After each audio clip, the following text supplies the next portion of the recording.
دلیل درکم چې زما ورور شهید شوی او د هغې کې تا ته به تعریف معلوم شي چې دغه تعریف څرنګه زه تعریف درته وکړم.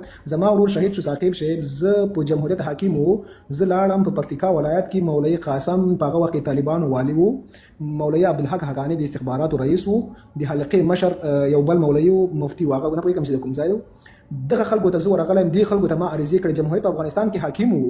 زما ورور د جمهوریت په دې ساحه کې وژل شوی چې هلته جمهوریت حاکم وو. شا طرفه زه پوستې موجودې ولې زما ورور په هماغه ساحه کې وژل شوی ده، شهید شوی ده.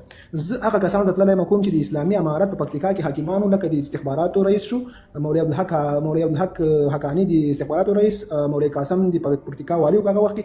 زه هغوی ته تللی یم. هغوی دا خبره ما ته واضح کړې ده چې ستا ورور طالب که وژلی وي هم دا ستا ورور یا د طالب یا دغه شخص په شخصي ډول باندې یا چا نه پیسې اخیستې دي یا ستا ورور سره کومه بله مشکل وو. ستا په ورور باندې نه د اسلامي امارت لخوا امر راغلی، نه په محکمه سوې ده، نه هېڅ نه دي ورباندې سوي. دغه عریضه در واخله، دغه خط در واخله. په ټول افغانستان کې ته هم پیدا کوه، زه یې هم پیدا کوم. دواړه چې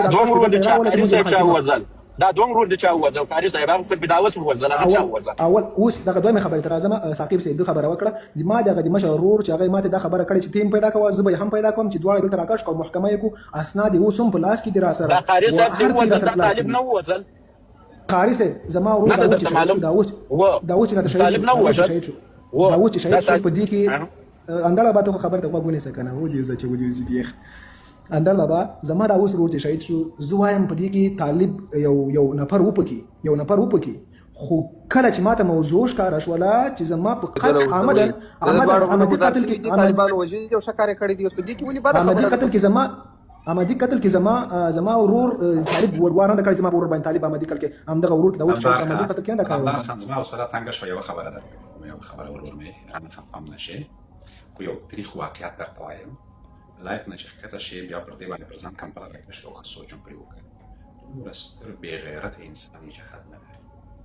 دا یو واقعیت درته وایم. توهین په بالله که درته کوم، بالله که توهین درته کوم، مګر یو واقعیت درته وایم.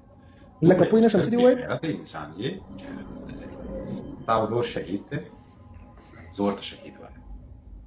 ستا ورور د وطن دفاع کوله او ستا ورور د یوه نریټیو د یو روایت پر اساس وژل شوی دی او هغه روایت دا دی چې هر هغه څوک چې نه ثاقب صاحب نه ده ته چې کوم فکر کې دغسې نه ده. کوم مجبوریت لري هغه بېل حساب دی. خو زه خارج کې یم ثاقب صاحب، زه خارج کې یم، زه هېڅ مجبوریت نه لرم. کورنۍ به دې هلته وي بیا هېڅ مشکل نه لري. یو کار اصلا لایف مې راځه، اصلا پکې مه غږېږه. ثاقب صاحب زما د ورور خبره پرېږده. یو وړه پوښتنه درنه کوم تا نه یو وړه پوښتنه تا نه کوم. ثاقب صاحب راغی ټول بس چې هغه څه هایجاکي کوم ما اول کې ویل دا طالب دی. تکل سه یو وړه پوښتنه کوم. ثاقب صاحب په دې دومره افغانستان کې په دې 45 میلیونه کې یو زما د ورور نه بغیر نور کسان وژل شوي کاندي وژل شوي؟ په دې دومره کسانو کې آیا تاسو دغه خلکو دغه خلک چې دغه وژل شوي دي طالب له لاسه وژل شوي دي زما د ورور په شمول باندې، آیا دغه جمهوریت همدغه چارواکو همدغه جنرالانو دغه وزیرانو د دې خلکو غږ واورېده؟ ورور دا نن